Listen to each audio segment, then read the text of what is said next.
कौन कहता है कि कामयाबी किस्मत तय करती है, हो इरादों में दम तो मंजिलें भी झुका करती है।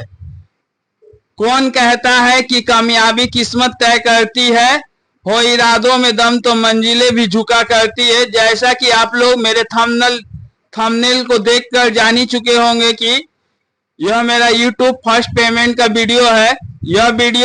आज का यह वीडियो खुशी का भी वीडियो है और एक उद्देश्यपूर्ण भी वीडियो है। YouTube के तरफ से जो मेरा पहला पेमेंट आया है उसको मैं अपनी माँ को अर्पित करना चाह रहा हूँ और मैं अपनी माँ को YouTube का फर्स्ट पेमेंट देखकर उनसे आशीर्वाद लेना चाहता हूँ कि वो मुझे आशीर्वाद दे ताकि मैं YouTube पर और अधिक सक्सेस प्राप्त कर सकूं। मेहनत से पढ़ाए हैं, बहुत मेहनत से पढ़ाए हैं विनोद सर को। इसमें से मैं 500 रुपया अपनी भगनी को भी दे रहा हूँ।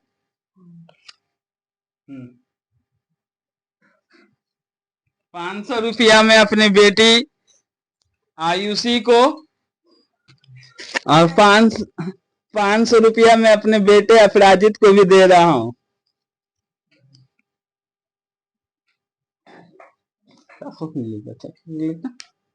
500 रुपया मैं अपने भाई की बेटी को भी दे रहा हूँ।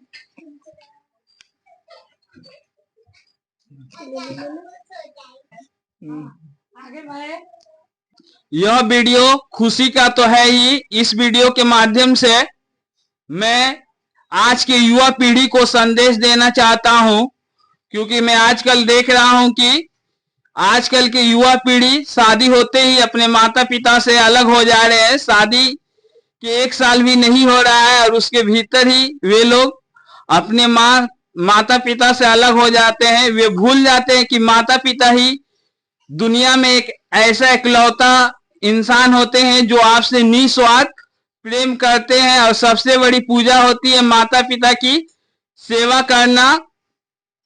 मैंने देखा कि बहुत से सरकारी नौकरियों में भी है बच्चे और वे भी क्या है, शादी के बाद अपने माता पिता का ख्याल नहीं रखते हैं। तो इस वीडियो के माध्यम से मैं आप लोगों को एक संदेश देना चाहता हूं कि आप अपने माता पिता का ख्याल रखिए। हम लोग का देखिए एक जॉइंट फैमिली है और हम लोग, मेरे भी शादी का बहुत दिन हो गया, लेकिन हम लोग सभी लोग साथ रहते हैं और मैं अपने आप को भाग्यशाली मानता हूं कि मुझे ऐसी पत्नी मिली है कि जो मेरे माता पिता का भी ख्याल रखती है। जिस प्रकार एक बच्चा जन्म लेता है तो उसका अधिकार होता है कि उसकी माता पिता देख रेख करे। ठीक उसी प्रकार वो बच्चा बड़ा हो जाता है तो उसका भी दायित्व बनता है कि वो अपने माता पिता की देख रेख करे। लेकिन माता पिता क्या है, जब बच्चा छोटा रहता है तो कभी वो क्या है, अपने कर्तव्य से विमुख नहीं होते। माता पिता अपने बच्चों की देखभाल अवश्य करते हैं, लेकिन वही बच्चे जब बड़े हो जाते हैं तो अपने माता पिता से मुंह मोड़ लेते हैं, जो कि बहुत ही दुखद बात है। मैं आप लोग को एक कहानी के माध्यम से माता पिता के महत्व को समझाना चाहता हूं। जीवन में जितना प्यार एक बच्चे को उनकी माता पिता दे सकते हैं उतना दुनिया में कोई भी इंसान नहीं दे सकता है। इसलिए आप लोग मैरिज के बाद अपने माता पिता से अलग मत होइए, यही मेरा संदेश है। और मैं लड़कियों से ये कहना चाह रहा हूं कि वो भी किसी की घर की बेटी होती है, दूसरे के घर में आकर अलग ना हो। और इसके साथ मैं सासों को भी कहना चाहता हूं कि वो भी बहुओं के साथ बेटी जैसा व्यवहार करे।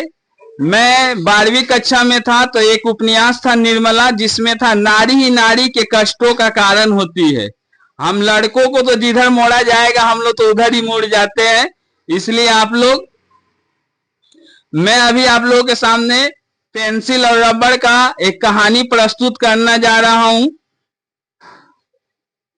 पेंसिल और रबड़ में बहुत ही गहरी दोस्ती है। इस कहानी में पेंसिल और रबड़ में बहुत ही गहरी दोस्ती है। एक बार पेंसिल जो है रबड़ को सॉरी बोलता है तो रबड़ पेंसिल से कहता है कि आप भाई मुझको क्यों सॉरी बोल रहे हो, दोस्ती में कोई सॉरी नहीं होता है। तो अब पेंसिल कहता है कि मैं बार बार गलत लिखता हूं और तुम उसको मिटा देते हो, इसलिए मैं आपको सॉरी बोल रहा हूं। और मिटाते मिटाते एक दिन आप खुद ही मिट जाते हो। तो हम पेंसिल जो है हम लोग हैं और रबर जो है हमारे माता पिता है। बच्चे कितनी भी गलतियां कर लेते हैं, माता पिता उन गलतियों को दूर करने का प्रयास करते हैं और उन गलतियों को दूर करते करते एक दिन माता पिता क्या बच्चों के साथ स्वयं ही नहीं रहते, अर्थात इस दुनिया से चले जाते हैं। इस वीडियो के माध्यम से मैं दूसरा संदेश आपको यह देना चाहता हूं कि आप बेटा और बेटी में कोई फर्क ना समझे, ठीक है। मेरा भी एक बेटा और एक बेटी है। जब बहुत से लोग दुखी हो जाते हैं कि उनका बेटा नहीं है, लेकिन वे भूल जाते हैं कि एक बेटी जितना उनको प्यार दे सकती है उतना क्या है बेटा प्यार कभी नहीं देता है। और मैं अपनी बेटिया रानी को बुलाना चाहता हूं। जब ये हुई थी तो मैं भी झूठ नहीं बोलूंगा थोड़ा दुखी था, लेकिन मेरी बेटी ने मुझे इतना प्यार दिया जितना मेरा बेटा ने मुझको प्यार नहीं दिया है। तो इस वीडियो के माध्यम से मैं उन गार्जियनों या उन माता पिता को संबोधित कर रहा हूं जिनको सिर्फ बेटियां ही है और वो दुखी हो जाते हैं, लेकिन वे भूल जाते हैं कि बेटियां जितना प्यार देती है उतना बेटे प्यार नहीं देते हैं। अब मैं आप लोगों के सामने अपनी YouTube जर्नी के बारे में बताना चाह रहा हूं।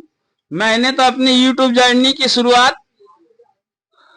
2020 में किया था, लेकिन बीच में मैं 2 सालों के लिए YouTube पर काम छोड़ दिया था और 2021 में परीक्षा भी नहीं हुआ था। मैं लास्ट बार 2022 के दिसंबर से मैं स्टार्ट किया और मुझको सफलता जरूर ही मिला। मैं कहना चाहता हूं कि आप लोगों के अंदर भी कुछ ना कुछ टैलेंट मैं कहना चाहता हूं कि हर इंसान के अंदर कुछ ना कुछ टैलेंट अवश्य होता है। यदि आपके अंदर भी कोई टैलेंट है तो आप उसको YouTube पर लाइए, आप जरूर ही सफल होंगे। शुरू में स्टार्टिंग में प्रॉब्लम्स होता है क्योंकि नए यूट्यूबर को यह समझ में नहीं आता है कि कौन सा वीडियो अपलोड करे। अभी देखिए, मैं दूसरे यूट्यूबरों की तरह मैं आपको झूठ नहीं बोलूंगा कि मैं एक दिन में आपके चैनल मोनेटाइज कर दूंगा या 3 दिन में कर दूंगा। मेरा अभी इतना नॉलेज हो गया कि मैं कोई भी यूट्यूब चैनल को 3 महीना के अंदर मोनेटाइज करा सकता हूं। मुझको मालूम हो गया है कि यूट्यूब पर कब कौन सा वीडियो चलता है। इसलिए देखिए, आदमी सीखते ही सीखता है। इसलिए आपके अंदर भी कोई टैलेंट है तो आप YouTube पर लेकर आए, आपको सफलता जरूर मिलेगी। जय हिंद। मुझे YouTube पर डेवलप होने में सबसे ज्यादा योगदान आशीष साहू ने किया है। इसके अलावा सुभाष मंडल, अभिषेक पटेल, राजीव कुमार साहू, प्रशांत गिरी भी मेरा वीडियो अपलोड करता है और मेरा बेटा अपराजित भी। तो मैं इन लोगों को भी धन्यवाद देना चाहता हूं।